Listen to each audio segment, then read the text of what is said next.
Hello guys, magandang araw po sa inyong lahat. Ito naman pong kaibigan nyo si Jake. Welcome po kayo sa channel ko. Sa video natin ngayon, pag-usapan po natin ang nababalitang gustong i-reverse ng Department of Justice ang acquittal ni former Senador at ngayon Congresswoman party list Leila De Lima sa kaso niyang about sa drugs, no? Ano ba ang mga dahilan kung bakit gusto ng DOJ i-reverse ang acquittal ni Congresswoman Leila De Lima? Kung bago lang kayo sa channel ko at gusto nyo yung video na ito, paki-like lang po, share, and subscribe po kayo, no?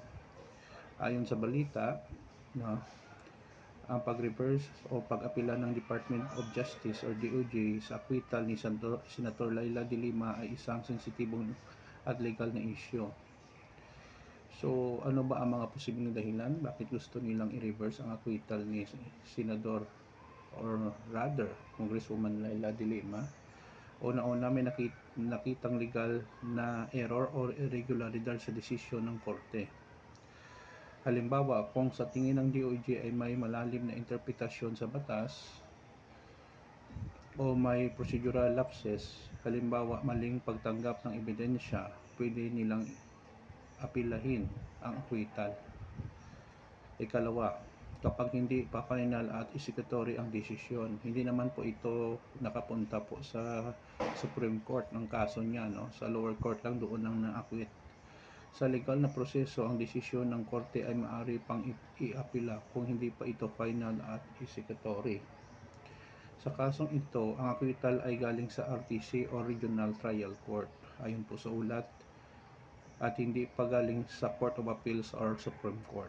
May karapatan ang DOJ na iakyat ito sa mas mataas na korte.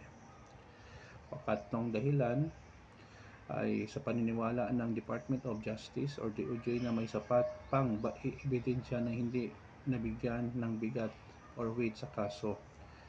Kung sa tingin ng DOJ or Department of Justice na may ebidensyang hindi na consider ng korte or hindi nabigyan ng bigat, maaaring gamitin ito bilang basihan nga apila. Ikaapat na dahilan bakit gustong i-reverse ng DOJ ang acquittal ni Congresswoman Leila De Lima, political or simbolikong hakbang. Bagamat hindi laging inaamin, ay may mga pagkakataon sa mga high-profile cases tulad kay Leila De Lima na ang hakbang ng DOJ ay may halong politika na pressure or influensya. Marami ang naniniwala na ang kaso laban kay De Lima ay may bahid politika, lalo't isa siya sa mga vocal critics ng dating administrasyon.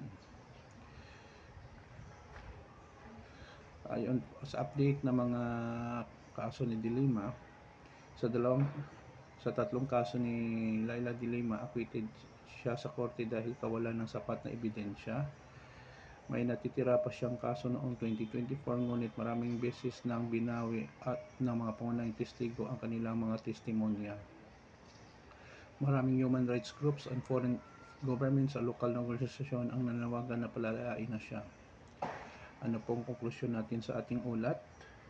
Ang DOJ ay maaari mag-apila sa acquittal kung may legal na basihan gaya ng procedural errors or misappreciation of evidence. Ngunit sa kasong ito, marami ang naniniwala na mas dapat bigyan halaga ang mga binawing testimonya at paulit-ulit na pagkukulang ng ebidensya.